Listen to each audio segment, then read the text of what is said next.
My fellow Singaporeans, we are on the eve of the Trump and Kim summit. Now that the summit is a reality, Singapore has a historic opportunity to be the backdrop to one of the most important peace summits in world history.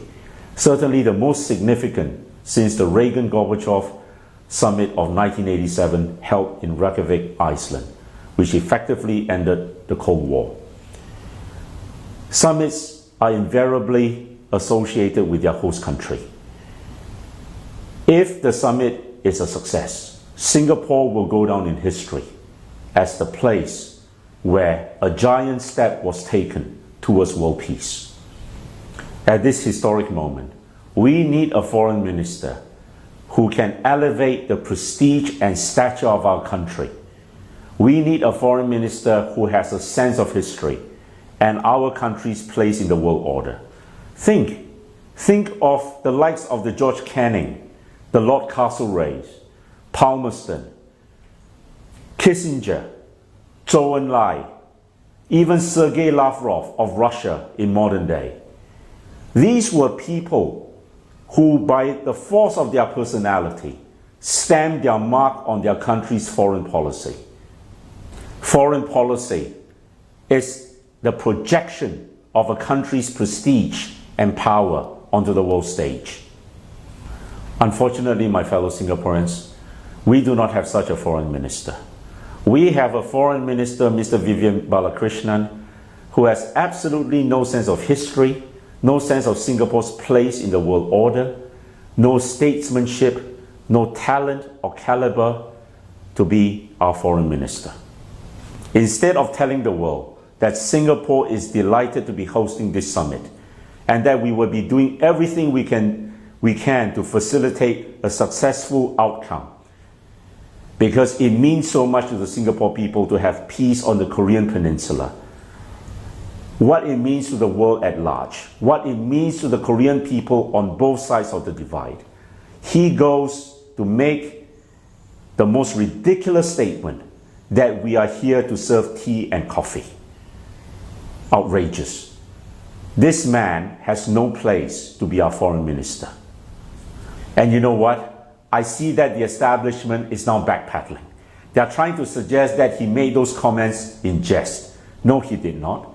I read the first Straits Times report.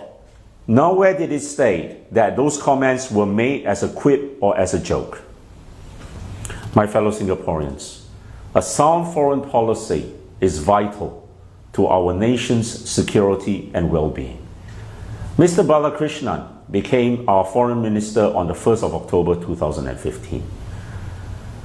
Ever since he became foreign minister, our foreign policy has been in tatters. Think back to our dispute with China. And it now appears that the new Malaysian government is not favorably disposed towards us. Why? Because we cozied up to an unpopular government of theirs. And it appears that for the first 6 months of this year, we have done nothing, even though we are now the chairman of ASEAN. Mr. Balakrishnan criticized an opposition party during the last general elections when they suggested that we should rethink defense spending, and he accused them of being weak on defense.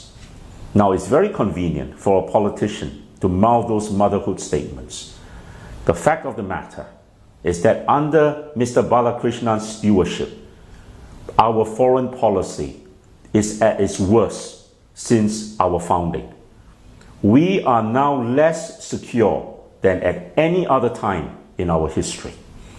Today, our defense spending accounts for 25% of our annual budget, almost 4% of our GDP. Next to Israel, we are the country that spends most on defense relative to GDP. Why is that? You ask yourself. Our defense spending keeps going up year on year. But you know what? Last year, our health spending decreased.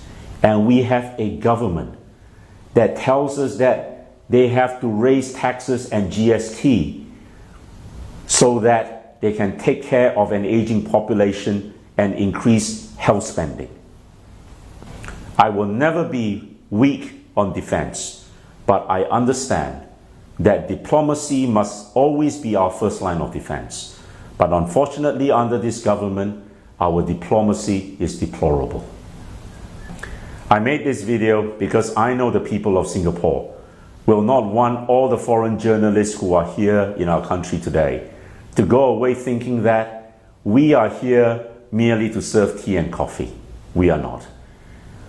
I know the Singapore people's message to the world is this: we are delighted to be the host for this important summit where two heavyweight countries have come together to solve what initially appeared to be an insurmountable problem. And I can wish President Trump and Chairman Kim only the very best in their talks ahead.